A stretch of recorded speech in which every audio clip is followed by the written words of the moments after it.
नमस्कार दोस्तों, DRX Kumar YouTube channel पर आपका स्वागत है। मैं हूं गम कुमार और आज हम बात करने वाले हैं कैंसर के बारे में।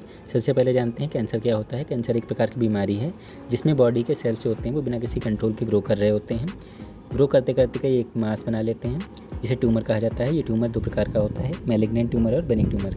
मैलिग्नेंट ट्यूमर कैंसरस होता है, ये अपने आसपास के टिश्यू को अफेक्ट करता है और आसपास फैल जाता है, अलग अलग बॉडी पार्ट को इफेक्ट करने लगता है। इसके अलावा दूसरा होता है benign tumour. Benign tumour non cancerous होता है, ये अपने आसपास के टिश्यू को अफेक्ट नहीं करता है, ये एक जगह पे रहता है। अब बात करते हैं कैंसर क्यों होता है। कैंसर तब होता है जब सेल्स का DNA जो होता है, जिसे जेनेटिक मटेरियल कहा जाता है, इसमें कुछ खराबी हो जाती है। ये खराबी कई चीज़ों की वजह से हो सकती है, जैसे कि environmental factor, lifestyle factor, genetic factor etcetera. अब जानते हैं एनवायरमेंटल फैक्टर्स के बारे में। इसमें पॉल्यूशन, जैसे आसपास बहुत ज़्यादा पॉल्यूशन है, बहुत ज़्यादा धूम्रपान करते हैं, बहुत ज़्यादा धूप में रहते हैं। इसके अलावा लाइफस्टाइल फैक्टर्स, जैसे कि गलत डाइट लेते हैं, ओबेसिटी बहुत ज़्यादा है, बहुत ज़्यादा मोटापा है, दारू का बहुत ज़्यादा यूज़ करते हैं, अल्कोहल बहुत ज़्यादा कंजप्शन करते हैं। इसके अलावा जेनेटिक फैक्टर्स, अगर फैमिली में किसी को कैंसर हो गया तो रिस्क ज़्यादा हो जाता है। इन्फेक्शंस, कई वायरसेस होते हैं जैसे कि HPV virus, hepatitis B virus, hepatitis C virus, इनसे भी कैंसर का रिस्क बढ़ जाता है। अब बात करते हैं कैंसर कब होता है। कैंसर किसी भी एज में हो सकता है, लेकिन ज़्यादातर उन लोगों में देखने को मिलता है जिनकी एज ज़्यादा होती है। यंगर लोगों में भी कैंसर देखा जाता है, बट उनमें ज़्यादा दिखता है जिनमें जेनेटिक रिस्क ज़्यादा हो या फिर उनका लाइफस्टाइल अनहेल्दी होता है। अब बात करते हैं कैंसर कितने प्रकार का होता है। कैंसर कई प्रकार का होता है, जैसे कि कार्सिनोमास, सार्कोमास, ल्यूकीमियाज, लिम्फोमास, मेलानोमास। सबसे पहले जानते हैं कार्सिनोमास क्या होता है। कार्सिनोमास एक प्रकार का कैंसर है जो कि स्किन और ऑर्गन्स की लाइनिंग्स में होता है, जैसे कि ब्रेस्ट कैंसर और लंग कैंसर। सार्कोमास बोन्स और मसल्स में होता है, जैसे कि bone cancer, muscle cancer. Leukaemia blood और बोन मैरो में होता है, जैसे कि blood cancer. Lymphomas lymphatic system में होता है, जैसे लिम्फ नोड्स और स्प्लीन में। हॉडकिन से lymphoma. Melanomas skin colour producing cell, जिसको मेलानोसाइट बोलते हैं, वहाँ पर होता है, एग्जाम्पल के लिए स्किन कैंसर। अब बात करते हैं कैंसर से कैसे बचा जा सकता है। कैंसर से बचने के लिए हेल्दी डाइट लेना बहुत ज़्यादा ज़रूरी है। अपनी डाइट में फ्रूट्स, वेजिटेबल्स, होल ग्रेन्स जरूर शामिल करें। इसके अलावा रेगुलर एक्सरसाइज करें, 30 मिनट एक्सरसाइज करना बहुत ज़्यादा ज़रूरी है। वॉकिंग कर सकते हैं, रनिंग कर सकते हैं, जॉगिंग कर सकते हैं। इसके अलावा और भी एक्सरसाइज कर सकते हैं। अवॉइड टोबैको को बिल्कुल अवॉइड कर दें। स्मोकिंग का बिल्कुल भी यूज़ ना करें, बिल्कुल भी स्मोकिंग ना करें। अल्कोहल का बिल्कुल भी कंजप्शन ना करें। सन प्रोटेक्शन, धूप से बचें, सनस्क्रीन लगा करके बाहर निकलें। प्रोटेक्टिव क्लॉथिंग पहनें। रेगुलर स्क्रीनिंग करें।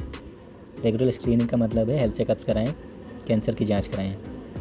अब बात करते हैं कैंसर का ट्रीटमेंट कैसे किया जाता है। कैंसर के ट्रीटमेंट के कई तरीके होते हैं, अलग अलग कैंसर के लिए अलग अलग तरीके यूज़ किए जाते हैं, जैसे कि सर्जरी, ट्यूमर को रिमूव करने के लिए सर्जरी का यूज़ किया जाता है।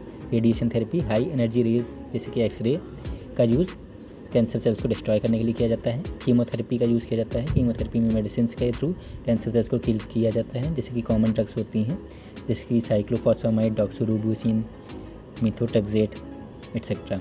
इसके अलावा इम्यूनोथेरेपी का भी यूज़ किया जाता है, बॉडी के इम्यून सिस्टम को कैंसर सेल्स से लड़ने में मदद करता है।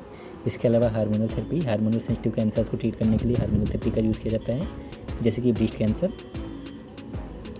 टारगेटेड थेरेपी स्पेसिफिक मॉलिक्यूल को टारगेट करता है जो कि कैंसर सेल्स को ग्रो करने में मदद कर रहे होते हैं, इन्हें ख़त्म करता है। इसके अलावा अब बात करते हैं कैंसर से बचने के उपाय। कैंसर से बचने के लिए बैलेंस्ड लाइफस्टाइल होना बहुत ज़्यादा ज़रूरी है। हेल्दी डाइट और रेगुलर एक्सरसाइज ज़रूर फॉलो करें। इसके अलावा avoid carcinogens, tobacco, alcohol, smoking, इन जैसे हार्मफुल सब्सटेंस से बचें। इसके अलावा वैक्सीनेशन, बहुत सारे वायरसेस जो कैंसर के रिस्क को बढ़ा देते हैं उनसे बचना ज़रूरी है, जैसे कि HPV virus, hepatitis B virus, तो इन सबसे वैक्सीन के थ्रू बच सकते हैं।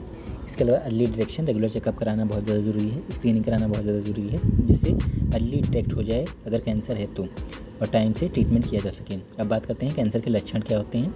कैंसर के लक्षण में वेट लॉस, बिना किसी रीज़न के वेट कम हो जाता है, परसिस्टेंट कफ, लॉन्ग टर्म पे कफ या वॉइस चेंज हो जाती है।